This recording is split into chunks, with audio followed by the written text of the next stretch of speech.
आमा बुवा, दिदी बहिनी, दाजुभाइ, नागरिक समाज, उद्योगी व्यवसायी, बुद्धिजीवी, श्रमजीवी एवं सम्पूर्ण मध्य प्रदेशवासी न्यायप्रेमी जनसमुदाय, विगत केही दिनदेखि मध्य प्रदेशको राजनीतिमा अपत्यारिलो ढङ्गले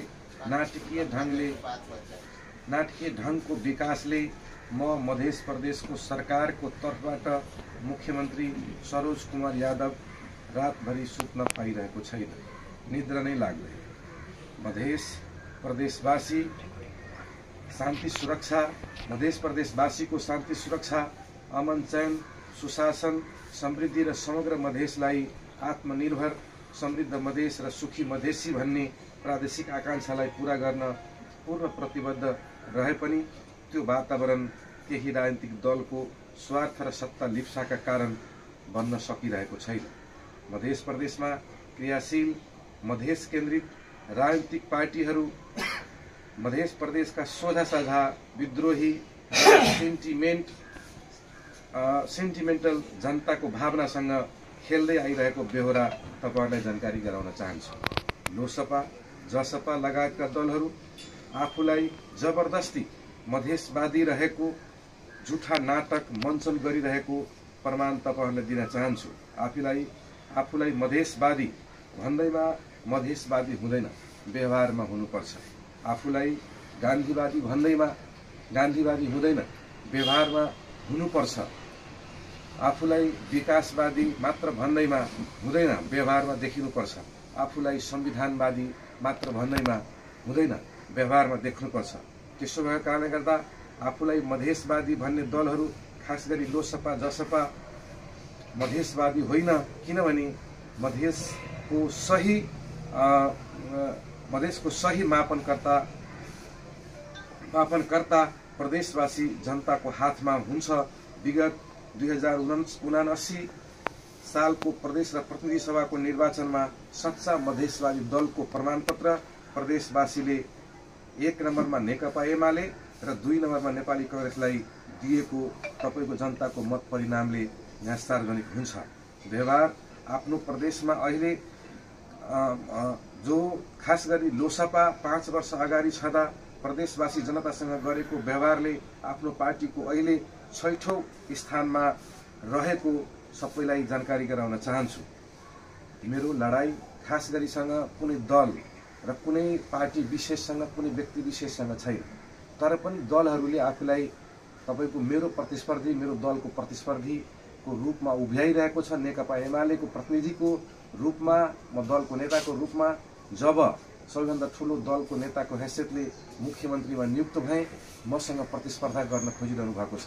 म त्यो दलहरूलाई आग्रह गर्न चाहन्छु, मेरो प्रतिस्पर्धा तपाईहरुसँग होइन, मेरो प्रतिस्पर्धा प्रदेशको गरिबीसँग छ, मेरो प्रतिस्पर्धा प्रदेशको अशिक्षासँग छ, मेरो प्रतिस्पर्धा प्रदेशको शान्ति सुरक्षासँग छ, समृद्धिसँग छ भन्ने कुरा जानकारी गराउन चाहन्छु। मंसिरमा चुनाव तोकिएको विषय सम्पूर्ण प्रदेशवासी जनतामा सर्वविदितै छ। तर पनि लोसपा, जसपाका नेता, प्रदेश सभाका सदस्यहरूबाट दिन दहाडे प्रदेशभक्त, देशभक्त प्रहरी र सुरक्षाकर्मी, राष्ट्र सेवक कर्मचारीमाथि आक्रमण गर्छ। जब सुरक्षा दिने सुरक्षाकर्मी नै, कर्मचारीहरू नै सुरक्षित छैन, आम जनता कसरी सुरक्षित हुन्छ? चुनाव कसरी हुन्छ? चुनावको ग्यारेन्टी संघीय सरकारले पनि कसरी गर्न सक्छ? हिजो कार्तिक 28 गते बेलुकी नवनियुक्त प्रदेश प्रमुख मान्य सुरेन्द्र लाल सरलाई स्वागत गर्न र जाँदा मैले पूर्व मुख्यमन्त्री मान्य जितेन्द्र सोनललाई भेटेर जाउँ भनेर मेरो सुरक्षा गार्डलाई यहाँ पठाउँदाखेरि उहाँ मुख्यमन्त्रीकै कुर्सीमा तपाईको झण्डाकै अगाडि उहाँ बसिरहेको मैले प्राप्त गरे। सुरक्षा गार्डलाई पठाइसकेपछि उहाँको क्वार्टरमा मुख्यमन्त्रीको कुर्सीमा बसेकोले मलाई अलिकति दुखित तुल्याएको छ। अहिलेसम्मको सबै मुख्यमन्त्री धेरैमा 2 दिनमा क्वार्टर र तपाईको सवारी साधन छोडेका थिए, तर मान्य जितेन्द्र सोनल किन छोड्न चाहिरहेको छैन निवास र गाडी, त्यो तपाईहरुको बीचमा म राख्न चाहन्छु। जनकपुर र राजधानी चाहन्छु। मधेसका जनता त्यही चाहन्छ, जनकपुरवासी त्यही चाहन्छ। सामाजिक सञ्जालमा निवर्तमान मुख्यमन्त्रीले सम्मानित सर्वोच्च अदालतको कारण देखाउ आदेश आइसकेपछि मेरो नियुक्ति सम्बन्धी तपाईको चाहिँ नि सम्बन्धमा बाहिर भित्रबाट निस्केर बाहिर मधेस मेरो नियुक्तिको विरुद्धमा आन्दोलनकारी साथीहरूसँग बाहिर निस्केर पुरै उल्लासमय तपाईको शुभकामना साट्नुभयो र उहाँले भन्नुभयो कि अब हाम्रो जित भयो, अब सरोज यादवको नियुक्ति बदर भयो। यदि साँच्चै मेरो नियुक्ति बदर भएको हो भने, उहाँको जित भएको हो भने विध्वंसात्मक गतिविधि किन गर्न खोज्दैछ, किन प्रहरी कुटिँदैछ, किन कर्मचारीमाथि हातपात गर्दैछ, किन जुन अफिस र क्वार्टरमा बसेको छ त्यसको तोडफोड गरिँदैछ। प्रदेश सरकार विरुद्धको कारण देखाउ आदेश हाम्रो प्रदेशमा मात्र पहिलो होइन, यो कोशी र गण्डकी प्रदेशमा पनि यो प्रकृतिको घटना यो खालको कारण देखाउ आदेश तपाईको आइसकेको बेहोरा जानकारी गराउन चाहन्छु। मलाई मेरो दलको मन्त्री मुख्यमन्त्री बनाइदिन भनेर आन्दोलन गरिरहेका छन्। मधेस आन्दोलनका वीर शहीदहरूले कुनै व्यक्ति वा दललाई मन्त्री मुख्यमन्त्री बनाउन आफूलाई शहादत दिएको होइन जस्तो मलाई लाग्छ। संविधान नमान्ने, संविधान जलाउने ती मधेसवादी भनिएका दलहरू किन संविधानको सुगा रटाइरहेको छ? संविधानको अन्तिम व्याख्याता को हो? किन सर्वोच्च अदालतको व्याख्याको प्रतीक्षा गर्न सकिरहेको छैन? किन सर्वोच्च अदालतको निर्णय आउनमा धैर्यता देखाइरहेको छैन? के हो यो सबैको नाटक मञ्चन गर्ने पछाडिको डाइरेक्टर को हो भन्ने अब हामी तपाईले आकलन गर्न जरुरी छ। विगत केही दिनदेखि मधेसमा हरेक पलमा सहमति भङ्ग गर्दै नयाँ सम्झौता हुँदैछ। विगत केही दिनको घटनाहरू जेन्जी आन्दोलन पछि जनमत पार्टी आफ्नै नेतृत्वको सरकार ढाल्नु र आफ्नै पार्टीको नेतृत्वमा रहेको सरकारबाट समर्थन फिर्ता लिनु, जनमतले आफ्नो मुख्यमन्त्री हटाएर मन्त्रीका लागि अरू दलको नेतृत्वमा अरू दलको मुख्यमन्त्री स्वीकार्नु, नेपाली कांग्रेसको नेता तथा प्रदेश सभापति मान्य कृष्ण यादवलाई मुख्यमन्त्री बनाउन हस्ताक्षर सहित जनमतको दलको नेताको दाबी पेश गर्नु, मान्य कृष्ण यादवको मुख्यमन्त्रीमा दाबी पेश गरेको हस्ताक्षरको मस्सी नसुक्दै जनमत पार्टी यु टर्न हुनु, पछि हट्नु, फेरि त्यही दिन मान्य जितेन्द्र सोनालाई मुख्यमन्त्री बनाउन प्रस्ताव गर्नु, मान्य जितेन्द्र सोनालाई मुख्यमन्त्री प्रस्ताव गरेकै दिन जनमत पार्टी फुट्नु र दुई जना मान्य सतीश कुमार सिंह र मान्य त्रिभुवन शाह जनस्वराज पार्टीमा शनाखत गर्नु, मान्य जितेन्द्र सोनालाई मुख्यमन्त्रीमा प्रस्ताव गरेकै पार्टी जनमत पार्टी र माओवादी केन्द्रबाट विश्वासको मत असफल गराउनु, जनमतको मान्यहरू अनुपस्थित हुनु, माओवादी केन्द्रका मान्यहरूबाट फ्लोर क्रस गर्नु, आफूले आफ्नै अनुहारमा कालो मसो दल्नु के हो? देश पनि दुर्घटनामा छ र प्रदेश पनि दुर्घटनाको नजिक छ। यो एक्लै कसैको बुत्ताबाट सम्हालिने छैन। हामी सबै मिलेर सम्हालौं, बचाऔं। केही अप्रिय घटना घटाउने तयारी र योजनामा छन् केही दलहरू र फेरि पनि निर्दोष तथा सोझा साझा मधेसीहरूलाई शहीद बनाउन खोजिरहेको बेहोरा जानकारी गराउन चाहन्छु र यहीबाट सेन्टिमेन्ट भड्काउने, दंगा भड्काउने, लुटपाट मचाउने, चुनावमा मधेसवादी दलहरूसँग अहिले तत्काल कुनै एजेन्डा नरहेको कारण फेरि मधेसी मात्र भनेर चुनावको मुखमा यस्तो गरेर मधेसको प्रदेशवासी जनताको सोझोपना र विद्रोही स्वभावमाथि खेल्न खोजिरहेको छ। मुख्यमन्त्रीको नियुक्तिको नामबाट अब त जनकपुर छोडेर जिल्लामा पनि सीमित दलहरूबाट विरोध प्रदर्शन गराउने, प्रदेशवासीलाई अन्धकारमा राख्ने, ठग्ने जस्तो कार्यको सिर्जना भइरहेको छ। सर्वोच्च अदालतमा मुद्दा पनि दिने र मधेसवादी दललाई पनि उचाल्ने। त्यसो भए अदालतमा किन मुद्दा दिएको? प्रदेशवासीलाई मधेस सरकारको तर्फबाट अनुरोध गर्दछु, सबै षड्यन्त्र बुझ्न र अन्याय अत्याचार शहीदको शहादत र रगतलाई अपमानबाट बचाउनको निम्ति प्रतिवाद गर्न जरुरी छ।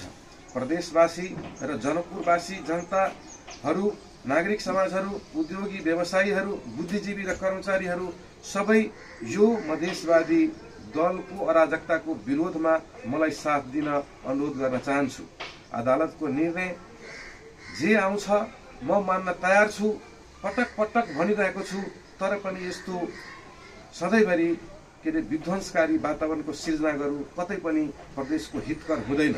सधैँभरि संहिता हाम्रो दलले ल्याएको हो भनेर मुख्यमन्त्री बन्न र सरकारमा मात्र टाँसिराख्न गर्ने प्रयास। त्यसो भए यो देश निर्माण र एकीकरण कसले गरेको हो हामी सबैलाई थाहा छ।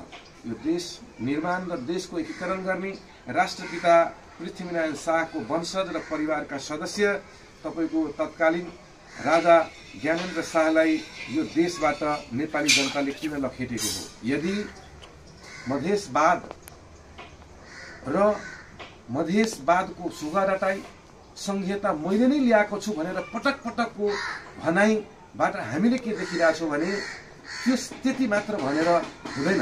एकीकरण गरेको पृथ्वीनारायण शाहको वंशजलाई सदस्यलाई नेपाली जनताले राजतन्त्रबाट लखेटेर आज कहाँ पुगिसकेको छ? देशमा संघीय लोकतान्त्रिक गणतन्त्र छ भन्दा यी विषयवस्तुहरू तपाईको चाहिँ बुझ्न जरुरी छ। जनता प्रतिकारमा भन्दा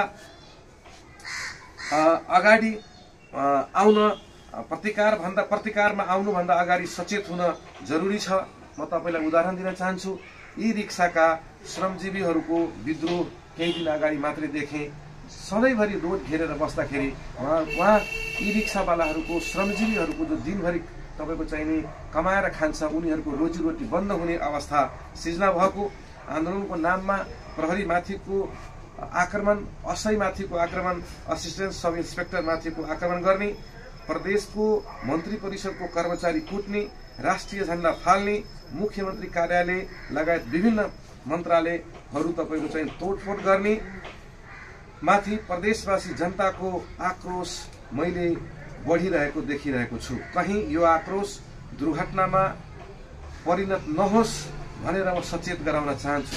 खास गरी मधेसवादी दलसँग त मेरो खासै अपेक्षा त छैन, त्यति धेरै अपेक्षा त छैन। किन भन्दाखेरि चुनावको मुखमा पहाडी मधेसी गरेर मात्र मधेसको सोधा साझा जनता एवं विद्रोही स्वभावका जनतालाई तपाईको सेन्टिमेन्टल ब्ल्याकमेलिङ गरेर निर्वाचनको परिणाम आफ्नो पक्षमा पार्न खोज्छन्। तर त्यो यसपालिको लागि सम्भावना देखिँदैन। किनभने 8 वर्ष प्रदेश सभा र प्रदेश सरकार गठन भएको मधेस केन्द्रित दलकै माननीयहरू तपाईको चाहिँ नि प्रदेश सभा सदस्यहरू भ्रष्टाचार मुद्दामा भट्टाभट समातिँदै छ र यसको संकेतले यसले के संकेत गरिरहेको छ यो सबैमा जानकारी नै होला। म खास गरिकन मलाई अपेक्षा छ भने नेपाली कांग्रेस, नेकपा माओवादी केन्द्र र एकीकृत समाजवादीसँग। किन भन्दाखेरि उहाँहरूको दल पनि तपाईको चाहिँ नि कोशी प्रदेशमा र गण्डकी प्रदेशमा राम्रो पोजिसनमा छ। त्यसो भएकाले गर्दा उहाँहरूको केन्द्रमा एउटै विचार छ, प्रदेशमा पनि एउटै विचार होला। कोशी प्रदेशमा मुख्यमन्त्रीको नीति विरुद्धको रिट सर्वोच्चमा पर्दाखेरि ती पार्टीका सदस्यहरू, ती पार्टीका नेताहरू सडक विध्वंसमा आन्दोलनमा नगएको बेहोरा जानकारी गराउन चाहन्छु। त्यसो भएका कारणले गर्दा उहाँको सिद्धान्त अनुसार, उहाँको पार्टीको मार्गदर्शनै अनुसार यो प्रदेशमा पनि तपाईको प्रदेशको नेता कार्यकर्ताहरूलाई आफ्नो व्यवहार प्रदर्शन गर्नको निम्ति म तपाईको चाहिँ नि अनुरोध गर्न चाहन्छु। म माथि मुख्यमन्त्री नियुक्तिको रिट पर्दा विरुद्धको रिट पर्दा सर्वोच्च अदालत जाँदा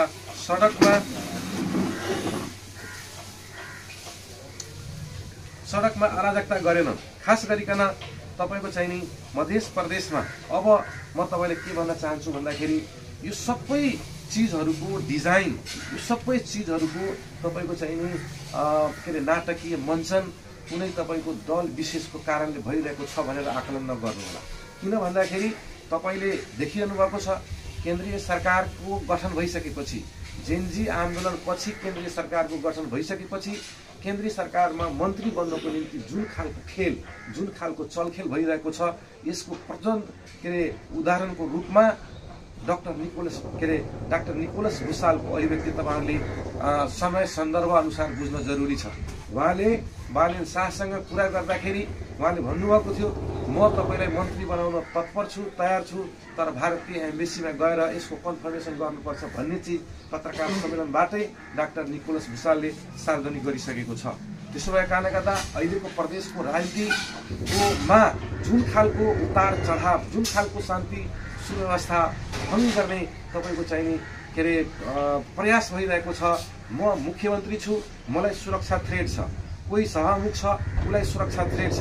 एकछिनको लागि म तपाईलाई जानकारी गराउन चाहन्छु कि यदि मुख्यमन्त्रीसँग सुरक्षा छ, म असुरक्षित छु भने, सभामुखसँग त्यत्रो सुरक्षा घेरा छ, उहाँ असुरक्षित छ भने कुन दलका मान्य सुरक्षित हुनुहुन्छ, कुन पार्टीका सदस्य सुरक्षित हुनुहुन्छ?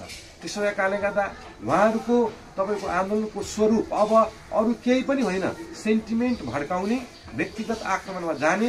आज एउटालाई आक्रमण गर्छ, अर्कोलाई आक्रमण गर्दाखेरि सिधै यो प्रत्याक्रमणमा र मुठभेडमा जान सक्ने सम्भावना छ। त्यसो भए कारणले गर्दा अहिले सम्पूर्ण प्रदेशवासी प्रदेशवासीहरूलाई के निवेदन गर्न चाहन्छु भने यो सबै चिजको तपाईको के रे पेरिफेरीमा सबै चिजहरूलाई सत्य र तथ्यलाई नजिकबाट न्याल्नको निम्ति प्रदेश सरकारको मुख्यमन्त्रीको हैसियतबाट म अपिल गर्न चाहन्छु, म निवेदन गर्न चाहन्छु सम्पूर्ण प्रदेशवासी जनता, खास गरिकन जनकपुरवासी जनता जुन पटक पटकको आन्दोलनमा आफूलाई तपाईको चाहिँ थिचिएको, आफूलाई असुरक्षित ठानेको महसुस गरिरहेको छ, आफूले आन्दोलन गर्दाखेरि अर्काको अधिकार पनि हन नहोस् भन्ने चिज तपाईको बुझ्न जरुरी छ।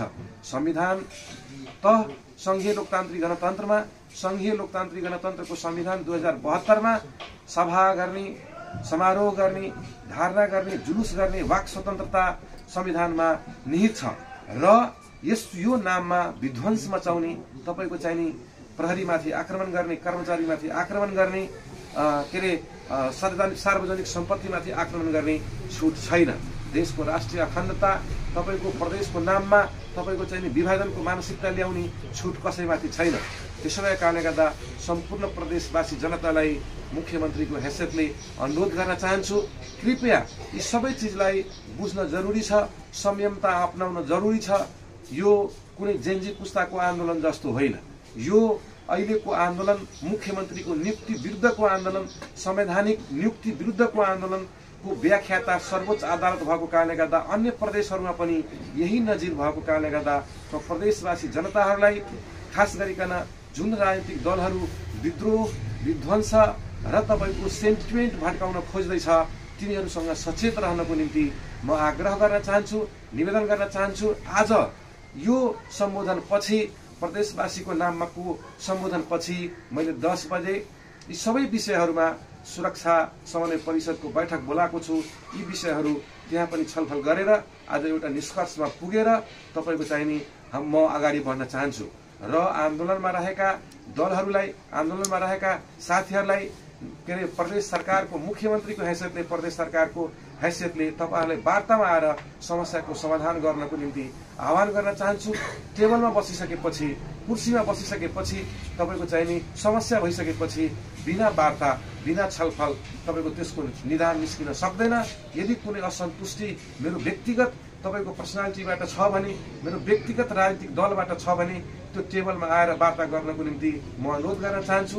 यो नाममा प्रदेशवासी जनतालाई अशान्त बनाउने, यो नाममा प्रदेशवासी जनतालाई दुःख दिने, यो नाममा, यो अराजकतामा खास गरिकन जनकपुरवासी जनतालाई दुःख दिने काम नहोस् भन्नको निम्ति म आज प्रदेशवासीको नाममा विशेष सम्बोधन गर्न चाहन्छु, गर्न खोजिरहेको छु। त्यसै कारणले गर्दा सम्पूर्ण साथीहरू मिलेर जुन खालको सुरक्षा थ्रेट ममाथि बढाइरहेको छ, जुन खालको सुरक्षा थ्रेट तपाईको चाहिँ नि संवैधानिक निकायका अन्य पदाधिकारीमाथि बढाइरहेको छ, यसले तपाईको के देखिरहेको छ भने आज ठूलो सुरक्षा घेराभित्र रहेका मुख्यमन्त्री सुरक्षित छैन, मन्त्री सुरक्षित छैन, सभामुख सुरक्षित छैन, उपसभामुख सुरक्षित छैन भने माननीयसँग अन्य जनप्रतिनिधिसँग त त्यति सुरक्षा पनि हुँदैन, उहाँहरूको सुरक्षा कसले गरिदिन सक्छ।